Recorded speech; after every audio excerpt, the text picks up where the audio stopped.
So the bank sent him Forex signals. He would take the bank signals, but he would disregard their profits. And he would just hold for 3 to 1. Hey, it's Walter here, and you're at the Think Profit podcast, where we're going to help you develop a rock-solid trading confidence and avoid the potentially endless cycle of system switching. Right, Hugh? That's right. We're going to help you develop a wealth mindset, develop a trading strategy that fits your core personality, and help you overcome the obstacles that stop over 90% of traders. All right, Hugh, sounds good. You ready to go? Yeah, let's do this. Hey, Hugh. So I had a trader write in, and he was talking about, he had this issue where he was comfortable with his trading system. He's comfortable with his risk. All that was good. But he had the problem of not holding his trades to the point of taking to the take profit point. So what would you say to that? Like if someone came to you and said, look, everything's good. It's just I keep pulling the trigger and dumping my trades too quickly, and I'm not going to the full where I wanted to take profit at the beginning of the trade. Yeah, that's a tough one, right? I mean, you have to put something in place that's going to almost force you to stay in the trade, right? Either have an accountability partner, or you have a protocol where you just shut off the computer or something, or just consciously force yourself to, stay in the trade and not create a policy, write something down that says, I'm going to stay in the trade. I'm going to stay in the trade until the stop loss get hit or the take profit gets hit, right? Or something like that. But yeah, I mean, it's really a matter of discipline, I think. But it's tough to institute for sure. What do you think? Yeah, no, I agree. Like, I would recommend reading, if you can, get your hands on the Nick Raj book, Everyday Traders, Scott Barlow chapter. He's the only Forex trader in there, but the other guys are all basically systematic stock traders, which is what Nick teaches. Nick's a great guy, by the way. I've met him. He's a really cool guy.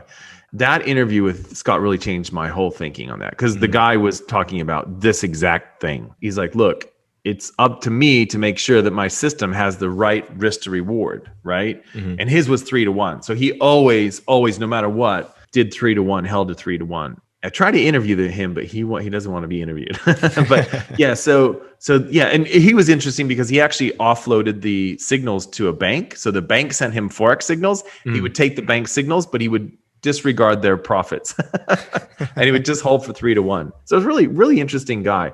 So yeah, I think that you need a trading accountability partner helps. You could also just say, hey, look, if on Monday I take a trade and I say that I'm going to wait for it to go 2 to 1, and I don't, then I can't trade for the rest of the week, right? So you have to set up this, like you're saying, like sort of reward system where it's like, if I do what I'm supposed to do, then I can take another trade this week, right? Yeah. Or this day, or whatever it is. I mean, it depends on the time frame. But yeah, so you're basically forcing yourself to get to a point where you are doing what you said you would do in your trading plan. And if you're not, you start to lose your trading privileges, right? Like you're saying, trading accountability partner can really help with that. So yeah. I think there's a tendency to like want to rely on like an app or like a special system or something like that to, solve these issues. But I think at the end of the day, you really have to face yourself and say, hey, buddy, you're not doing what you said you would do. So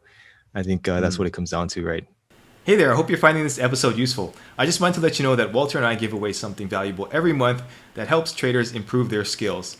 You can enter to win by simply leaving an iTunes review and leaving a comment on our YouTube videos. At the end of each month, we'll look at the comments and reviews from the month, and we'll pick a winner at random. Each comment and each review counts for one entry during the month that it's submitted. So if you're interested in that, be sure to enter after this podcast is over. All right, back to the episode. Yeah.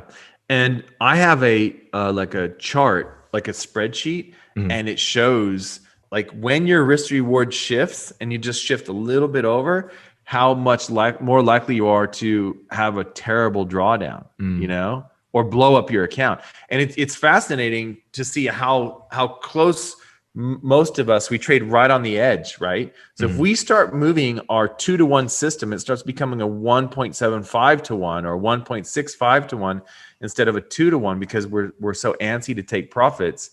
It's bad news. Like it's amazing how quickly you can fall off the cliff if you're not on the right side. So that's another thing that can impact your logical thinking. Like, okay, if I don't stick to my 2 to 1 exits here, I'm probably I've literally tripled the likelihood that I'm going to blow up my account.